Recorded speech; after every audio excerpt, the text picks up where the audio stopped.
নমস্কাৰ বন্ধুসকল, আপোনালোকে যদি ইণ্ডিয়ান ষ্টক মাৰ্কেটত কাম কৰি আছে বা কাম কৰিম বুলি ভাবিছে, যদি আপোনালোকৰ আৰম্ভণি ঠিক ঠাক নহয়, তেতিয়াহ'লে ষ্টক মাৰ্কেটত আপোনালোকৰ 2-3 বছৰ ষ্টক মাৰ্কেটত থকাৰ পিছতো ষ্টক মাৰ্কেটৰ এটা ঠিক ঠাক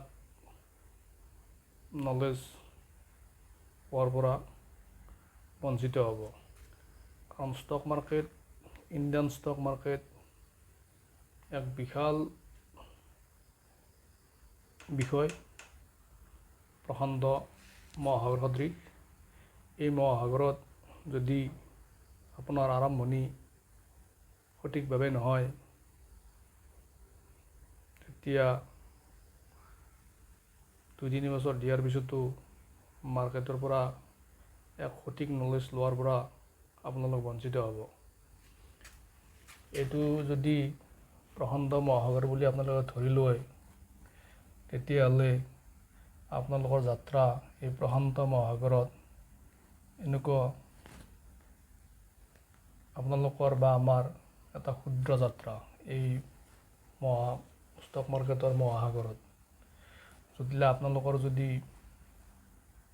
যাত্ৰা যদি সঠিক নহয়, তেতিয়াহ'লে যি জাগাৰ পৰা আপোনালোকে, যি ঘাটৰ পৰা আপোনালোকৰ ষ্টক মাৰ্কেটৰ যাত্ৰা আৰম্ভ কৰিব, যদি আপোনালোকৰ সেই পাৰঘাট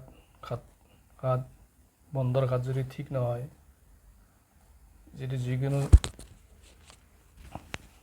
ঠাইৰ পৰা যদি আপোনালোকে যাত্ৰা আৰম্ভ কৰে, আপোনালোকৰ জাহাজ যদি ষ্টক মাৰ্কেটৰ সমুদ্ৰত এৰি দিয়ে, সঠিক স্থানত এৰি নিদিলে আপোনালোকৰ সেই জাহাজ হয়তো শিলাখণ্ডত ফাঁচি যাব পাৰে বহুত দিনলৈকে। আৰু সেই শিলাখণ্ডত ফচি হয়তো এটা সময়ত জাহাজ ডুবিও যাব পাৰে।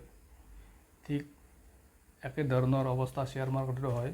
যদি যাত্ৰা যদি সঠিক পথেৰে কৰা নাযায়, 2-3 বছৰ টাইম দিয়াৰ পিছত মাৰ্কেটত এক নিৰ্দিষ্ট পৰিমাণৰ এমাউণ্ট লছ কৰাৰ পিছত আৰু মাৰ্কেটত পৰা ৰিজাল্ট অনাৰ কাৰণে বহুত যুঁজ বাগৰ কৰাৰ পিছতো মাৰ্কেটৰ পৰা বাহিৰ হৈ যাব লগা হয়। আৰু বেছিভাগৰ ক্ষেত্ৰতে এই সমস্যাটো হয়।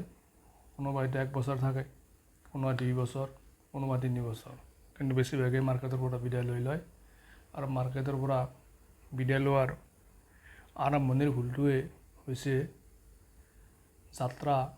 আৰম্ভণিৰ যাত্ৰা সঠিক পথেৰে নকৰা। ষ্টক মাৰ্কেটৰ সমুদ্ৰত আপোনালোকৰ জাহাজ সঠিক ঘাটেৰে যাত্ৰাৰ আৰম্ভণি নকৰাটো। নমস্কাৰ।